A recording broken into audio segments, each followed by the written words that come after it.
안녕하세요. 오늘은 독립출판물 책 리뷰를 해보려고 합니다. 오늘 소개해드릴 책은 부암 게스트하우스 출판사의 홍지 작가님께서 쓰신 질문의 여행이라는 책이에요. 부암 게스트하우스라고 하니까 게스트하우스를 운영하시면서 글을 쓰시나? 라는 생각이 들죠? 저도 처음에 똑같은 생각을 했었어요. 그치만 부암 게스트하우스는 단지 출판사 이름일 뿐 게스트하우스를 운영하시는 건 아니랍니다. 작가님은 현재 부암동에 살고 계신데 자신이 살고 있는 집은 전셋집이기 때문에 언젠가 집주인이 나가주세요 라고 하면 나가야 하는 세입자고, 자신은 어떻게 보면 이 집에 사는 게스트이기 때문에 이 집을 게스트하우스라고 말할 수 있으며, 이곳에서 책을 만들기 때문에 게스트하우스 출판사가 된 것이고, 주소지가 부암동이니까 부암 게스트하우스 출판사가 된 것이라고 인터뷰에서 말씀해 주셨더라고요. 다시 책 이야기로 돌아와 제가 질문의 여행이라는 책을 고르게 된 이유를 말씀드리자면, 코로나 때문에 자유롭게 여행하기 쉽지 않은 요즘 책으로나마 대리만족을 하고 싶었어요. 그래서 카테고리를 여행이라는 것으로 잡아 서칭하던 중에 질문을 통해 자신의 여행 취향이나 여행관을 스스로 알아볼 수 있게 만든 질문의 여행이라는 바로 이 책이 눈에 들어왔어요. 지금까지 했던 나의 여행 스타일을 정리해 볼 수도 있고, 앞으로 갈 여행은 어떻게 준비해 볼지 생각해 볼 수 있는 시간이 될 것 같아 고르게 되었습니다. 이 책은 총 252개의 여행에 관련한 질문이 적혀 있어요. 각자 책 읽는 스타일은 다 다르겠지만 이 책을 읽을 때만큼은 이렇게 저처럼 페이퍼에 자신의 답을 쭉 적어 내려가면서 읽어보시는 걸 추천드려요. 그렇게 하다 보면 옛날에 여행 다니면서 느꼈던 나의 감정도 생각나고, 그때 당시 나는 여행을 이렇게 다녔구나 하는 생각도 들고, 여행 갔을 때 있었던 에피소드들도 다시금 떠올리게 되고, 여행에 대한 추억 여행을 하게 되더라고요. 또한 현재 나의 여행에 대한 생각과 취향이 과거와 비교했을 때 이렇게 달라졌구나 혹은 한결같구나 라는 사실도 알게 되실 거예요. 특히 이 책의 끝에는 질문 번호에 따라 키워드가 가나다 순으로 정리되어 있는데요. 저는 질문을 읽었을 때 이건 뭘 묻는 질문이지? 싶은 것들을 체크해 놓았다가 답변을 다 적고 난 후에 질문의 의미를 찾아보고 키워드별로 저의 여행 취향, 생각 등 분류해서 정리도 해보았어요. 저는 이 책의 질문들 중에 가장 기억에 남는 10가지 질문을 소개해드리려고 합니다. 첫 장을 펼치자마자 진짜 내 여행의 목적은 무엇인지 알게 해주는 질문이 쓰여져 있네요. 어딘가에 있고 싶어 떠나는가? 지금 여기를 있고 싶어 떠나는가? 당신을 떠나게 하는 더 중요한 마음은 무엇인가? 저는 여기를 있고 싶어 떠난다는 마음을 가지면 여전히 여행을 끝내고 돌아와도 현실을 잊고 싶은 마음은 언젠간 또다시 돌아오는 마음이라는 생각이 들어서 여행이 더 스트레스로 다가오더라고요. 그래서 전 내가 자고 일어나서 눈 떴을 때 여기였으면 좋겠다 라는 생각으로 어딘가에 있고 싶어 떠나는 스타일이에요. 그리고 3번 질문. 세상에서 가장 설레는 순간은 먼 타국 땅의 낯선 마을에서 아침에 홀로 깨어날 때 라고 말하는 탐험가. 여행은 결국 집으로 돌아가기 위한 긴 여정이라고 말하는 철학가. 당신은 누구와 함께 여행하고 싶은가? 전 묻지도 따지지도 않고 세상에서 가장 설레는 순간은 먼 타국 땅의 낯선 마을에서 아침에 홀로 깨어날 때 라고 말하는 탐험가와 여행하고 싶어요. 저도 여행 갔을 때 가장 설레는 것이 낯선 땅에서 내 귀에 내가 알아듣지 못하는 낯선 언어들이 들릴 때거든요. 그래서 사실 여행 갈 때 모두가 가는 관광지가 아닌 최대한 한국인이 없는 작은 마을들을 더 선호하는 편이에요.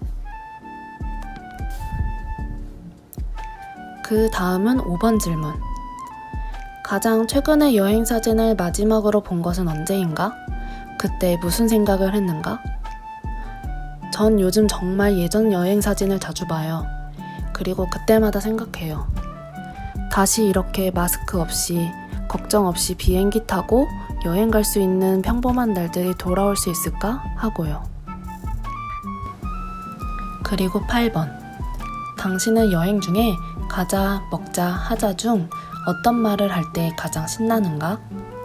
이 질문을 통해 자신이 여행에서 무엇을 우선순위에 두는지 90%는 파악할 수 있지 않을까요?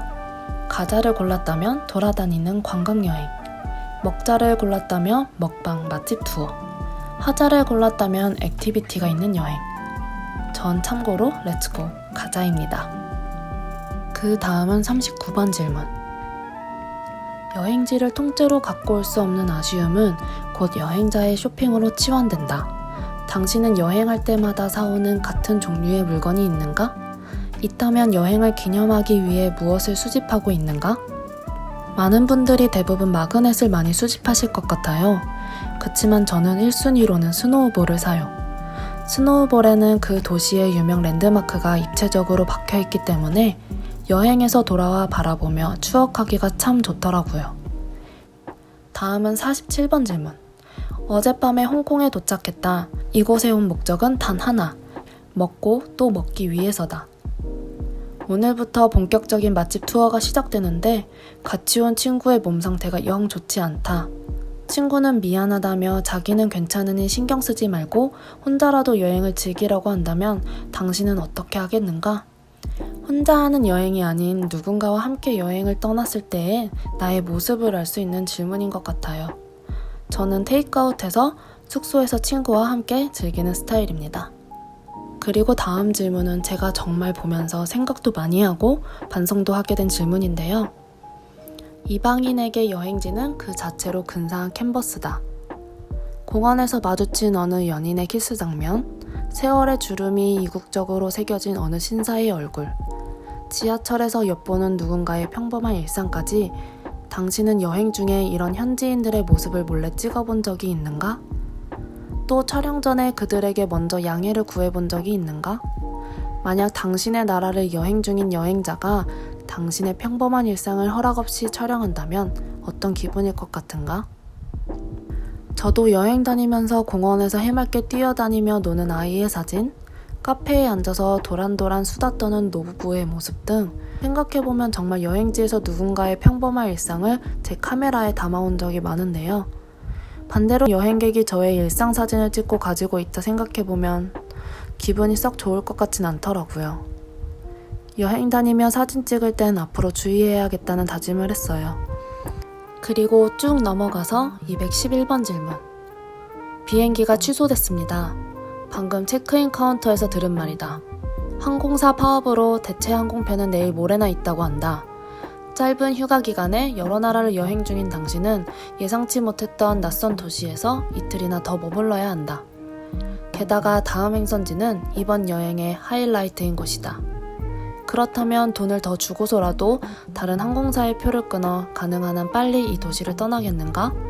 아니면 이왕 이렇게 된 거 원래의 일정을 포기하고 이 낯선 도시에서 새로운 여행을 계획해 보겠는가?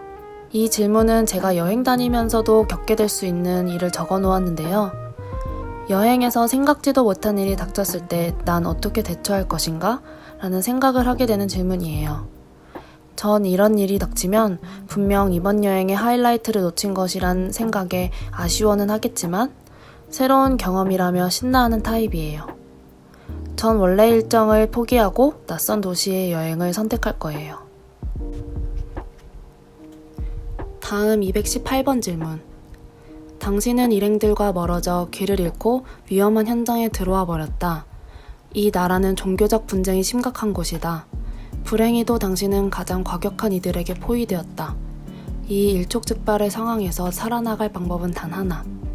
지금부터 당신과 전혀 상관없는 종교의 교리를 큰 소리로 읽은 후 영원히 그 종교에 귀의할 것을 맹세하는 의식을 치르면 목숨만은 구할 수 있다.